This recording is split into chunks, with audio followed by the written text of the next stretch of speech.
America और Iran के बीच में शांति वार्ता फेल होने के बाद दोनों देशों के बीच में एक बार फिर से टेंशन बढ़ गई है। ईरान के साथ वार्ता फेल होने से राष्ट्रपति ट्रंप भड़क गए हैं। वो ईरान पर फिर से हमला करने की धमकी दे रहे हैं। वहीं पर हॉर्मुज को लेकर भी ट्रंप सख्त नजर आए हैं। ट्रंप ने ऐलान किया है कि अगर ईरान ने हॉर्मुज स्ट्रेट से गुजरने वाले जहाजों से टोल टैक्स लिया तो फिर हॉर्मुज स्ट्रेट की नाकेबंदी हम भी करेंगे। ट्रंप ने ऐलान किया है कि ईरान के सभी बंदरगाहों से होने वाले निर्यात पर अमेरिका की नाकेबंदी रहेगी। अमेरिका के समय के मुताबिक आज सुबह 10 बजे से इसकी शुरुआत हो जाएगी, यानी कि ये नाकेबंदी भारतीय समय के अनुसार आज शाम को 7:30 बजे लागू होगी। और ट्रंप के इस बयान का असर अब दिखने लगा है। 2 पाकिस्तानी टैंकर जो हॉर्मुज जा रहे थे वो वापस लौट गए हैं। इस बीच एक बार फिर से बातचीत की कोशिशें शुरू हो गई हैं। रूस ने ईरान और अमेरिका के बीच में मध्यस्थता कराने की पहल की। हालांकि अभी तक अमेरिका की तरफ से इस पर कोई भी जवाब नहीं आया है। तो बड़ी खबर आपको बता दें कि एक तरफ जहां ईरान और अमेरिका के बीच हॉर्मुज को लेकर तनाव बढ़ा है, तो दूसरी तरफ अब अमेरिका ने भी धमकी दी है। अमेरिका ने कहा है कि सोमवार को 10 बजे से हॉर्मुज की नाकेबंदी होगी, यानी कि अगर किसी भी जहाज ने ईरान को टोल दिया और उसके बाद उसने हॉर्मुज से गुजरने की कोशिश की तो ऐसे में अमेरिका उस जहाज को निशाना बना सकता है। और देखिए, आईआरजीसी ने हॉर्मुज स्ट्रेट पर नाकेबंदी करने के ट्रंप के ऐलान के कुछ ही घंटे पहले का एक वीडियो भी रिलीज किया है। 60 मिनट के इस वीडियो में आईआरजीसी का एक कमांडर सीधे अमेरिकी नौसेना के युद्धपोत को चैलेंज करता हुआ नजर आ रहा है। US Navy warship 121. This is Sepah Navy station. You must alter course and go back to the Indian Ocean immediately. If you don't obey my order, you will be targeted. Out. This is Coalition Warship 121, engaged in transit passage in accordance with international law. No challenge is intended to you. US Navy warship. Attention all vessels, attention all vessels, attention all vessels in Oman Sea. This is Iranian Sepah Navy. If you see a US Navy warship 121, this is Sepah Navy station. You must alter course.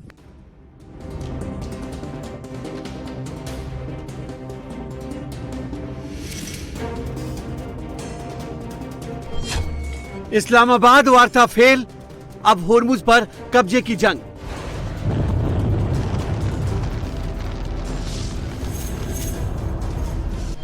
Iran का ऐलान, Hormuz strait में वसूलेगा toll tax. Trump की धमकी, toll दिया तो करेंगे जहाजों की नाकेबंदी। ईरान के साथ इस्लामाबाद में शांति वार्ता फेल होने के बाद अमेरिका के राष्ट्रपति डोनाल्ड ट्रंप भड़के हुए हैं और अब उन्होंने हॉर्मुज को लेकर बड़ा ऐलान कर दिया है। ट्रंप ने ईरान के साथ साथ पूरी दुनिया को धमकाते हुए कहा है कि अमेरिका स्ट्रेट ऑफ हॉर्मुज में आने जाने वाले जहाजों की नाकेबंदी करेगा। राष्ट्रपति ट्रंप ने सोशल मीडिया पर लिखा कि अमेरिकी नौसेना तुरंत प्रभाव से हॉर्मुज में प्रवेश करने और वहां से निकलने वाले सभी जहाजों को रोकने की प्रक्रिया शुरू करेगी। मैंने अपनी नौसेना को यह ऑर्डर दिया है कि वो अंतर्राष्ट्रीय जल क्षेत्र में ईरान को टोल चुकाने वाले प्रत्येक जहाज की तलाश करे और उसे रोके। ट्रंप का ये बयान ईरान के उस ऐलान के बाद आया है जिसमें ईरान ने स्ट्रेट ऑफ हॉर्मुज से गुजरने वाले जहाजों से $2 मिलियन बतौर टोल वसूलेगा। इसके बाद अमेरिका और ईरान के बीच एक बार फिर तल्खी बढ़ गई। अमेरिकी राष्ट्रपति जहां हॉर्मुज स्ट्रेट पर किसी भी हालत में कंट्रोल करना चाहते हैं, तो ईरान ट्रंप की धमकी के आगे झुकने को तैयार नहीं है। राष्ट्रपति ट्रंप के इस बयान का तुरंत असर भी दिखा। हॉर्मुज की ओर बढ़ रहे पाकिस्तान के 2 तेल टैंकरों को बीच रास्ते से ही वापस लौटना पड़ा। बताया जा रहा है कि पाकिस्तानी झंडा लगे 2 तेल टैंकर खैरपुर और शालीमार हॉर्मुज स्ट्रेट पहुंचने से पहले ही वापस लौट गए। ये सब कुछ ऐसे समय में हुआ जब इस्लामाबाद में हुई अमेरिका ईरान शांति वार्ता बिना किसी नतीजे के खत्म हो गई। ट्रंप के आदेश के बाद अमेरिकी नेवी भी एक्शन में आ गई है। यूएस नेवी ने नाकेबंदी को लेकर बयान जारी किया है। ईरान के सभी बंदरगाहों से होने वाले निर्यात पर अमेरिका की नाकेबंदी 13 अप्रैल को सुबह 10 बजे ईटी से शुरू हो जाएगी। यानी ये नाकेबंदी भारतीय समय अनुसार आज शाम 7:30 बजे से लागू होगी। ये नाकेबंदी ईरान के बंदरगाहों और तटीय इलाकों में आने जाने वाले सभी देशों के जहाजों के खिलाफ निष्पक्ष रूप से लागू की जाएगी, जिसमें अरब खाड़ी और ओमान की खाड़ी में स्थित ईरान के सभी बंदरगाह शामिल हैं। यूएस नेवी हॉर्मुज स्ट्रेट से होकर गुजरने वाले उन जहाजों की आवाजाही में कोई रुकावट नहीं डालेगी जो ईरान के अलावा अन्य बंदरगाहों की ओर जा रहे हैं या वहां से आ रहे हैं। ट्रंप की इस धमकी के बाद ईरान ने होर्मुज स्ट्रेट पर अपनी गश्त और बढ़ा दी। ईरानी नेवी की नावें होर्मुज स्ट्रेट के पूरे इलाके की निगरानी कर रही है। ईरान ने दावा किया है कि होर्मुज स्ट्रेट पर उसका पूरा कंट्रोल है और आगे भी रहेगा। IRGC ने होर्मुज स्ट्रेट पर नाकेबंदी करने के ट्रंप के ऐलान के कुछ घंटे पहले का एक वीडियो जारी किया है। 60 मिनट के इस वीडियो में IRGC का एक कमांडर सीधे अमेरिकी नौसेना के युद्धपोत को चुनौती दे रहा है। US Navy Warship 121. This is Sepah Navy Station. You must alter course and go back to the Indian Ocean immediately. If you don't obey my order, you will be targeted. Out. This is Coalition Warship 121, engaged in transit passage in accordance with international law. No challenge is intended to you. US Navy Warship. Last warning, last warning, last warning. अमेरिकी युद्धपोत को चेतावनी देने के बाद ईरानी navy ने Oman सागर में मौजूद सभी जहाजों को अलर्ट जारी कर दिया। Attention all vessels, attention all vessels, attention all vessels in Oman Sea. This is Iranian Sepah Navy. If you see any warship in your vicinity, keep a distance more than 10 miles from them because I'm ready to open fire on them without any warning. Iran की इस चेतावनी के बाद एक बार फिर ईरानी navy और अमेरिकी navy में टकराव के हालात बन गए हैं। इस बीच राष्ट्रपति ट्रंप ने एक बार फिर ईरान पर हमला करने की धमकी दी है। सोशल मीडिया पोस्ट पर ट्रंप ने कहा, अमेरिका सही समय आने पर ईरान के खिलाफ कार्रवाई करेगा और वो इसके लिए पूरी तरह तैयार है। अगर चाहे तो अमेरिका एक दिन में ईरान के ऊर्जा ठिकानों और बिजली बनाने वाले प्लांट्स को नष्ट कर सकता है। ट्रंप की इस धमकी के बाद ईरान डेलीगेशन में शामिल और संसद अध्यक्ष मोहम्मद बागेर गालिबाफ ने ट्रंप को जवाब दिया। मोहम्मद बागेर गालिबाफ ने कहा कि अमेरिका के साथ बातचीत में ईरान ने अच्छी नीयत दिखाने के लिए कई सकारात्मक पहल की, जिससे वार्ता में कुछ प्रगति हुई। लेकिन डोनाल्ड ट्रंप की हालिया धमकियों का ईरानी जनता पर कोई असर नहीं पड़ेगा। अगर आप लड़ाई करेंगे तो हम भी लड़ेंगे और अगर तर्क के साथ आगे आएंगे तो हम भी तर्क से जवाब देंगे। इस्लामाबाद में वार्ता फेल होने के लिए सबसे बड़ी वजह ईरान के न्यूक्लियर प्रोग्राम को बताया गया है। जेडी वेंस ने बताया कि ईरान अपना न्यूक्लियर प्रोग्राम छोड़ने को तैयार नहीं है। अब इसे लेकर ट्रंप ने भी ईरान पर निशाना साधा। ईरान कभी परमाणु हथियार हासिल नहीं कर पाएगा। इस मुद्दे पर ईरान का रुख अभी सख्त है। ईरान जब तक अपने परमाणु कार्यक्रम पर रोक नहीं लगाता तब तक अमेरिका के लिए उसके साथ बातचीत जारी रखना स्वीकार्य नहीं है। ट्रंप के इस बयान पर ईरान ने भी तीखा पलटवार किया। ईरानी संसद के राष्ट्रीय सुरक्षा आयोग के प्रमुख इब्राहिम अजीजी ने कहा कि अमेरिका हम पर अपनी शर्तें जबरदस्ती थोप नहीं सकता है। वार्ता के दौरान भी अमेरिका ने यही करने की कोशिश की थी, जिसकी वजह से वार्ता फेल हुई। अमेरिका के साथ वार्ता फेल होने के बाद ईरान के राष्ट्रपति मसूद पेजेश्कियान का एक बड़ा बयान सामने आया है। मसूद पेजेश्कियान ने कहा कि अगर अमेरिका अपना दबाव और एक तरफा रवैया छोड़ दे तो ईरानी जनता के अधिकारों का सम्मान करे तो समझौते का रास्ता जरूर निकल सकता है। मतलब ये कि ईरान अब तक वार्ता के टेबल से हटा नहीं है। वो अब भी अमेरिका से बात करने को तैयार है, लेकिन अपनी शर्तों पर, अमेरिकी शर्तों पर नहीं। पर तब तक होर्मुज को लेकर दोनों खेमों की धमकियों से टेंशन फिर बढ़ गई है। वहीं इसके असर को कम करने के लिए ब्रिटिश पीएम कीयर स्टारमर ने भी पहल शुरू की है। और आज प्री ओपन में शेयर बाजार में भारी गिरावट देखी गई है। सेंसेक्स में 1600 से ज्यादा अंकों की गिरावट देखी गई है।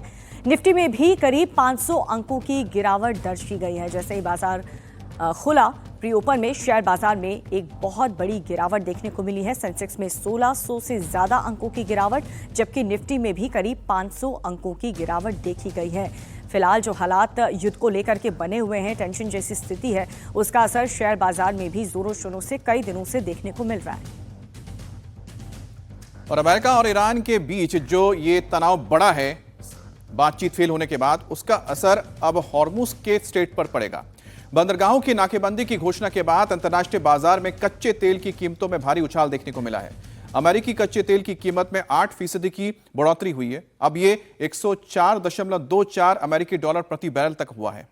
तो वहीं पर अंतर्राष्ट्रीय मानकों में ब्रेंट कच्चे तेल की कीमत में 7% की बढ़ोतरी हुई है और 102.29 अमेरिकी डॉलर तक इसकी कीमत पहुंच गई है।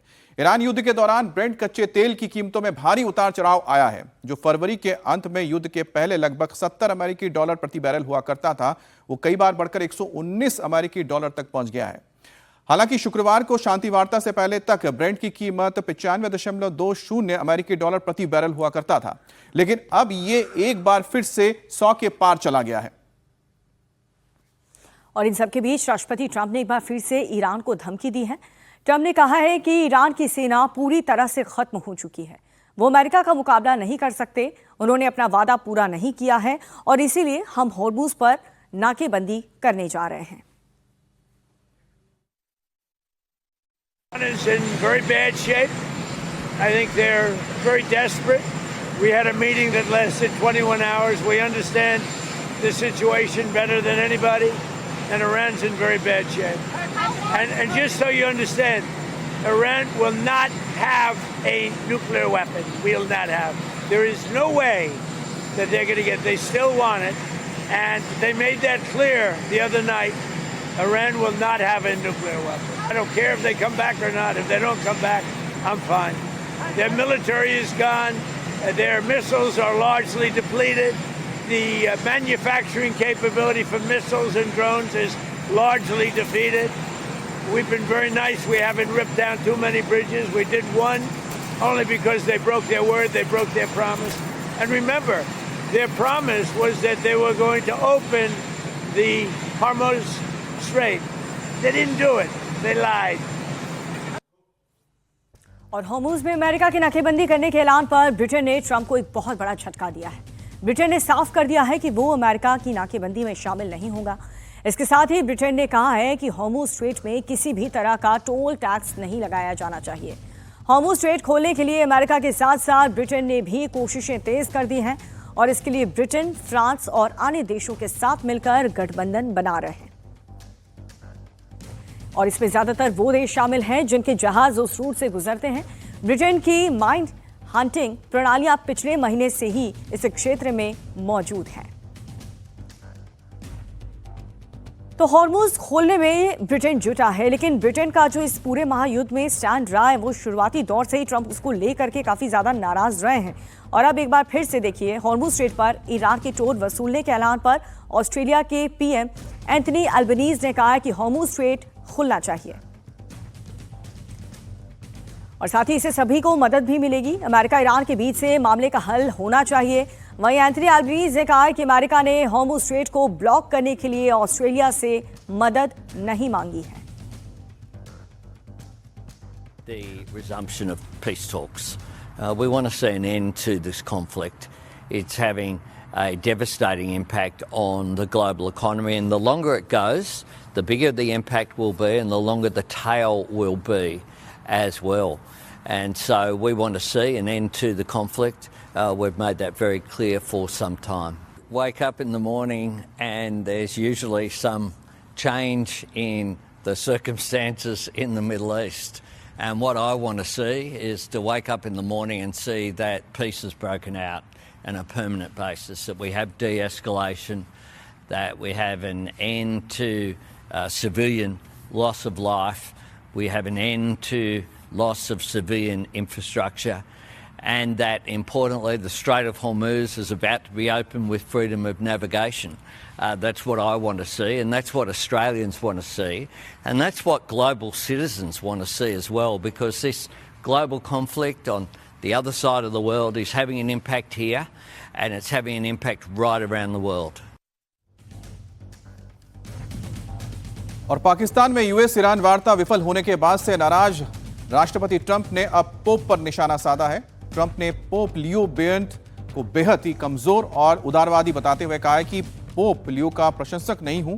ट्रंप ने कहा है कि पोप लियो अपराध के मामले में कमजोर हैं और विदेश नीति के लिहाज से बेहद कमजोर हैं। ट्रंप ने पहले पोप पर भड़ास निकाली और उसके बाद ट्रंप ने ट्रूथ पर अपनी एक तस्वीर पोस्ट की जिसमें वो यीशु मसीह की तरह बीमारों को ठीक करते हुए दिख रहे हैं। ये तस्वीर ट्रंप के साथ है और चीले, लड़ाकू विमान और स्टैचू ऑफ लिबर्टी भी इसमें नजर आ रही है। इस्लामाबाद वार्ता फेल होने के बाद अब मिडिल ईस्ट जंग का फोकस हॉर्मुज पर हो गया है। अमेरिका और ईरान दोनों ही इस पर कंट्रोल करने के लिए ऐलान कर रहे हैं, लेकिन इन सब के बीच यमन के करीब का समुद्री रास्ता बाब अल मंदेब ईरान के लिए ट्रम्प कार्ड साबित हो सकता है। बाब अल मंदेब जलमंडू रेड सी के पास है जो सुएज कनाल से जोड़ता है और इस पर ईरान के प्रॉक्सी हुती विद्रोहियों का नियंत्रण है। 2023 में एक बार फिर हुती विद्रोहियों ने इसको बंद कर दिया था और मिडिल ईस्ट में हालात बिगड़ने के बाद हुती विद्रोही एक बार फिर से इसे बंद करने की बात कर रहे हैं। हुती विद्रोहियों का कहना है कि ईरान से हरी झंडी मिलते ही वो एक झटके में बाब अल मंदेब स्ट्रेट को बंद कर देंगे। अगर स्ट्रेट ऑफ हॉर्मुज के साथ साथ बाब अल मंदेब स्ट्रेट भी बंद हो जाता है तो दुनिया को होने वाली तेल गैस की सप्लाई का 30% पर ब्रेक लग जाएगा। अभी सऊदी अरब के पास से एक रास्ता है जिससे तेल गैस के टैंकर गुजर रहे हैं और वो लाल सागर होते हुए एशिया की तरफ भी आ सकते हैं और यूरोप की तरफ भी जा सकते हैं। लेकिन अगर यह रास्ता हुती विद्रोहियों द्वारा बंद किया जाता है तो एशिया की तरफ आने वाले जहाजों पर सबसे ज्यादा असर पड़ेगा और इस जंग में हुती अगर सीधे शामिल होता है तो इससे यह जंग और ज्यादा व्यापक तौर पर फैलेगा। जानकारों का तो कहना है कि हुती ईरान की वो इंश्योरेंस पॉलिसी है जिसे तेहरान ने अभी कैश नहीं कराया है। और इस बीच गिरावट के साथ खुला शेयर बाजार। सेंसेक्स में 1600 से ज्यादा अंकों की गिरावट देखी गई है। जैसा कि हमने पहले भी बताया था, निफ्टी में भी करीब 500 अंकों की गिरावट दर्ज की गई है। तो आज शेयर बाजार पर भी इस युद्ध का और जो पीस टॉक हुई थी उस पर बात नहीं बनने का एक रिजल्ट देखने को मिला है। एक तरफ तेल की कीमतों में जबरदस्त उछाल अमेरिकी में भी देखने को मिला और साथ ही आज शेयर बाजार का रुख आप देखिए, भारी गिरावट के साथ आज शेयर बाजार खुला है। सेंसेक्स में 1600 तो निफ्टी में भी 500 अंकों का गिरावट देखी गई।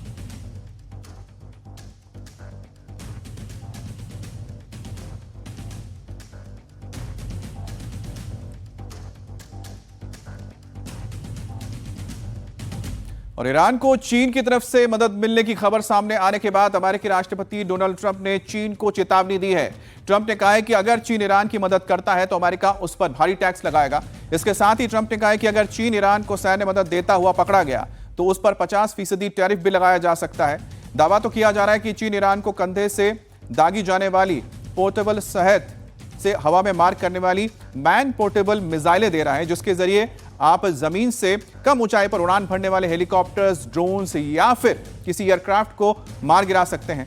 ट्रंप का यह बयान ऐसे वक्त में आया है जब अगले महीने उनका चीन का दौरा है, जहां उनकी मुलाकात राष्ट्रपति शी जिनपिंग से होनी है। हालांकि ट्रंप की यह बैठक पहले तय थी, लेकिन ईरान के साथ चल रहे युद्ध की वजह से इसे टाल दिया गया था। ट्रंप के टैरिफ बम की धमकी से पहले ट्रंप ने चीन को ईरान की मदद नहीं करने की चेतावनी दी है, क्योंकि जो ये युद्ध चला है अब 40 दिन, बताया गया है कि जो मदद मिल रही थी, खासतौर पे खुफिया जानकारी, सैटेलाइट इमेजेस, ये तमाम जो जानकारियां थी ये चीन मुहैया करवा रहा था ईरान को।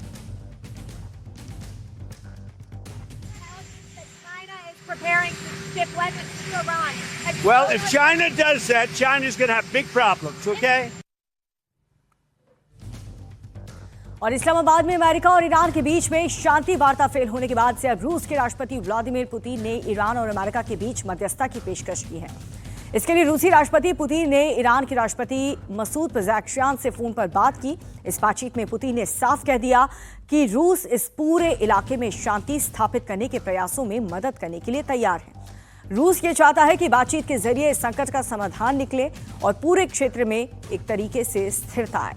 रूस की इस पहल को इसलिए भी अहम माना जा रहा है क्योंकि वो खुद को एक ऐसे देश के रूप में पेश कर रहा है जो दोनों पक्षों के बीच बातचीत को आगे बढ़ा सकता है। रूस और ईरान के रिश्ते अच्छे हैं। हालांकि ईरान का कहना है कि अमेरिका अब तक तेहरान का भरोसा जीतने में नाकाम रहा और हालांकि शांति वार्ताओं के बावजूद दोनों देश के बीच अविश्वास अब भी बना हुआ है, जो किसी भी समझौते में एक बहुत बड़ी बाधा बन सकता है। अब बात करते हैं लेबनान की, जहां पर लेबनान में मौजूद हिजबुल्लाह और इजराइल के बीच भीषण जंग जारी है। इजरायली फोर्सेस साउथ लेबनान के इलाके में घुस चुकी है, जहां पर हिजबुल्लाह के साथ कई दिनों से यहां पर जमीनी लड़ाई चल रही है। वहीं पर आईडीएफ यानी कि इजरायली डिफेंस फोर्स लेबनान में कई शहरों में हिजबुल्लाह के ठिकानों को हवाई हमले में ध्वस्त कर चुकी है। इस बीच रविवार को भी इजरायली पीएम बेंजामिन नेतन्याहू रक्षा मंत्री के साथ साउथ लेबनान पहुंचे और जवानों से मुलाकात की। बेंजामिन नेतन्याहू ने कहा है कि हिजबुल्लाह के खिलाफ उनका यह एक्शन जारी रहेगा। वहीं हिजबुल्लाह भी इजराइल के हमलों का जोरदार जवाब देता जा रहा है।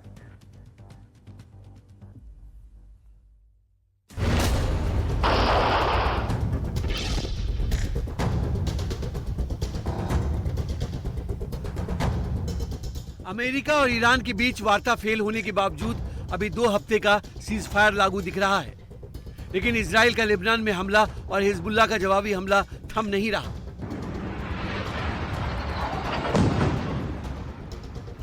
इजरायली फोर्स साउथ लेबनान में हिजबुल्लाह के ठिकानों को चुन चुन कर निशाना बना रही है।